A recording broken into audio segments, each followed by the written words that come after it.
বাইরে প্রচুর বৃষ্টি হচ্ছে আর এই ঠান্ডা আবহাওয়াতে মনটা ভাজা পোড়াই খেতে যাচ্ছে। কি করার, বাইরে তো আর যাওয়া যাবে না এই বৃষ্টির মধ্যে।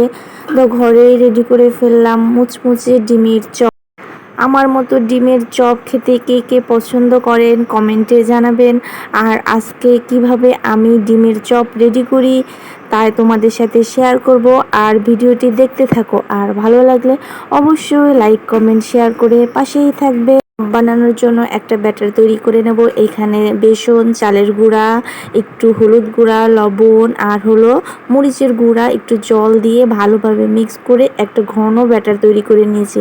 আর এদিকে হলো আলু ভর্তা করে নিচ্ছিলাম। আমি যেহেতু ঝাল ঝাল খাবো এর জন্য মরিচের পরিমাণটা একটু বেশিই দিয়েছি। আপনারা যে যে পরিমাণ ঝাল খাবেন সেই পরিমাণ মরিচ নেবেন। আর এদিকে ডিমগুলো আমি রিং করে কেটে নিয়েছি। এখন ডিমের শেপগুলো তৈরি করে নেব, মানে চপ করার জন্য এখানে আমি হলো আলুগুলো গোল গোল করে নেব। এই যে 2 পিস আলু গোল করে একটু থেতলা করে নিয়েছি। এখন এই ডিমের পিসটা মাঝখানে দিয়ে তারপরে আবার উপরে এই তো আলুর পুরটা দিয়ে দেব। এখন গোল টাইপের করে হাতের 2 হাত দিয়েই করে নিতে হবে।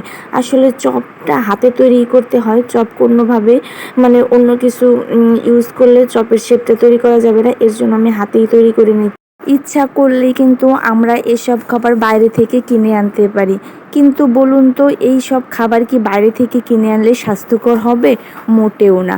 একটু কষ্ট হলেও ঘরে তৈরি করাই বেটার। এর জন্যই এই তো আমার একটু কষ্ট হচ্ছে, সময় লাগছে, বাচ্চা নিয়ে পারি না, তবু কিন্তু আমি ঘরেই চপটা বানানোর ট্রাই করছি। আর আপনারাও চাইলে আমার মতো ঘরেই এইভাবে সন্ধ্যার আড্ডা জমে যাওয়ার জন্য চপ বানিয়ে নিতে পারেন।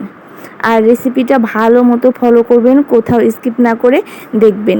আজকে কিন্তু মেয়েদের চিন্তাও করিনি যে মেয়েরা ঝাল খাবে না, ঝাল একটু কম দেব, আজকে কারো চিন্তাই করিনি এবং কি বরের চিন্তাও করিনি। আজকে নিজের পছন্দ মতো একদম ঝাল ঝাল করে এই চপটা বানাচ্ছিলাম। আমার ফেভারিট জিনিস আর আমার পছন্দ মতোই আজকে বানাবো, কারো কথা চিন্তা করব না।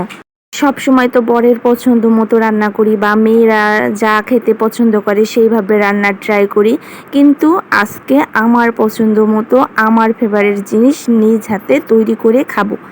তো এইদিকে আমার ডিমের সবগুলো চপই রেডি, এখন সবগুলো ভেজে নেব। তো কড়াইতে তেল দিচ্ছিলাম, প্যানটা গরম হয়ে গেছে, এখন বেশ খানিকটা তেল দিয়ে দেবো, কারণ চপ ভাজতে কিন্তু পুরা ডুবা তেলে ভাজতে হবে। এর জন্য অনেকটা পরিমাণ তেল নিয়ে নিয়েছি।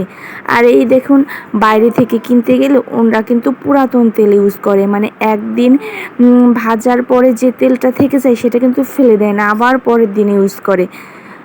এভাবে বলা যায় যে 1 মাস 2 মাসের তেলটাও ইউজ করে। তো এইদিকে আমার তেলটা গরম হয়ে গেছে, তো এখন আমি চপগুলো দিয়ে দেব। এই যে একটা একটা করে দিয়ে দিচ্ছিলাম। আসলে আমার যে কোনো ভাজা পোড়া জিনিসই ভালো লাগে। আগে তো অনেক খাইতাম, কিন্তু এখন একটু খাওয়া কমাই দিয়েছি, কারণ গ্যাস্ট্রিকের খুবই প্রবলেম হচ্ছে। এর জন্য একটু কম কম খাই, কিন্তু মন যখন চায় তখন আর লোভ সামলাইতে পারি না, তখন কোনো বাধাই আর আমাকে আটকাইতে পারে না। দেখেন না, এখন কিন্তু বৃষ্টি হচ্ছে, বাইরে থেকে কিনে আনতে পারবো না। এই ভেবে কি আমি বসে থাকবো? কখনোই না। ঘরেই তৈরি করে ফেললাম মুচমুচে গরম গরম ডিমের চপ। তো একে একে সবগুলো ডিমের চপই কড়াইতে দিয়ে দিচ্ছিলাম। আর এদিকে আমার ডিমের চপগুলো ভাজাও হয়ে গেছে, তো আমি প্লেটে রেডি করে নিচ্ছিলাম, যেহেতু সবাই মিলে খাবো। কিন্তু মিহিকা খেতে পারবে না হয়তোবা, কিন্তু আমি মিহিকার বাবা খাবো। এই তো অলরেডি রেডি আমার ডিমের চপ। তো আজকের ভিডিওটি কেমন লাগলো অবশ্যই জানাবেন, আর ভালো লাগলে অবশ্যই লাইক কমেন্ট শেয়ার করে পাশেই থাকবেন। দেখা হচ্ছে নতুন আরেকটি ভিডিওতে। ততক্ষণ সবাই সুস্থ থাকুন, ভালো থাকুন আর আমার ভিডিওটি দেখতে থাকুন। Tata, bye bye.